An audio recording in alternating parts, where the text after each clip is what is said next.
Now, first time, this is the first time ever that you've used this stuff, for most of you. The first time ever. Do you think you're going to get it spot on, bang on, perfect? No, of course you're not. Like pretty much everything that you've ever done. It takes a little while, doesn't it? So a few nudges in your direction for things that you might find useful. A couple of things that I typically hear, and guess what? I heard them again today. First time round, you typically hear this. Here's one. We were just chatting about it at the back there, actually. What do you think of this statement here, or this question here? Is there anything else you would have done differently? What do you think the response is going to be? No. Lazy unconscious mind. Do you remember me this morning saying to you, when you practice this afternoon, you're going to say this, and you go, damn, damn, damn. How many of you did that this afternoon? You've got to consciously think about it. It's really quite tough, isn't it? All right. So what's a better question? What else do you think you might want to do differently that would make your performance even better? All right. Presupposition. Here's another one.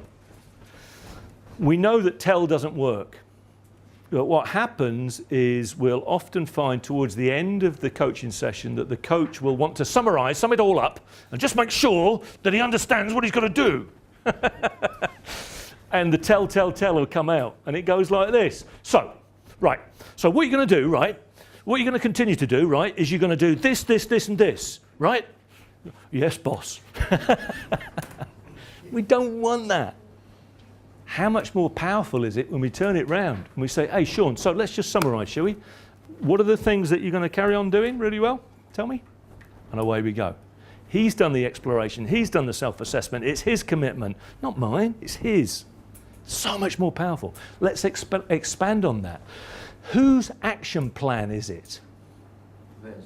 It's the coachee's, not yours. It's theirs.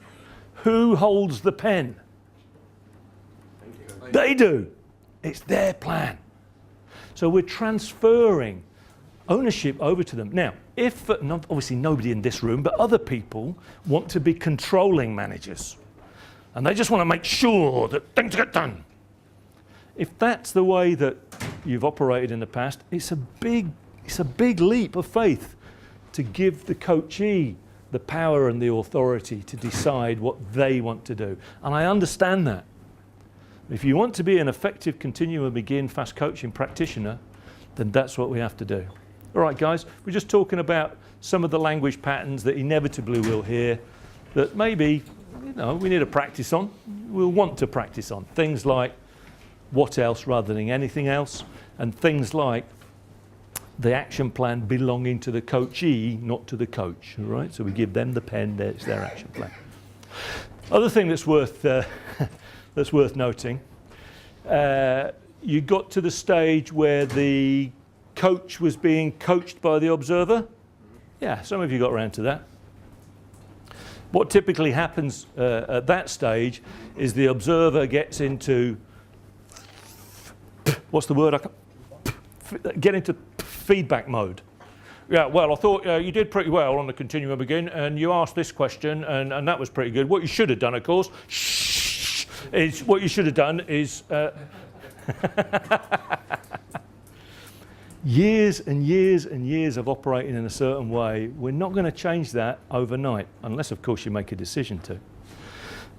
You can do this stuff, and we have to make a conscious choice to operate differently. And for some of you, that'll take longer than others. Some of you will get it just like that. From now on, you'll discover that your language patterns start to change without even knowing why. And when you meet up with each other, you'll start to notice different ways that you operate. Your staff are going to notice different ways that you operate. They're not going to be quite sure what's going on, but they'll know it's good.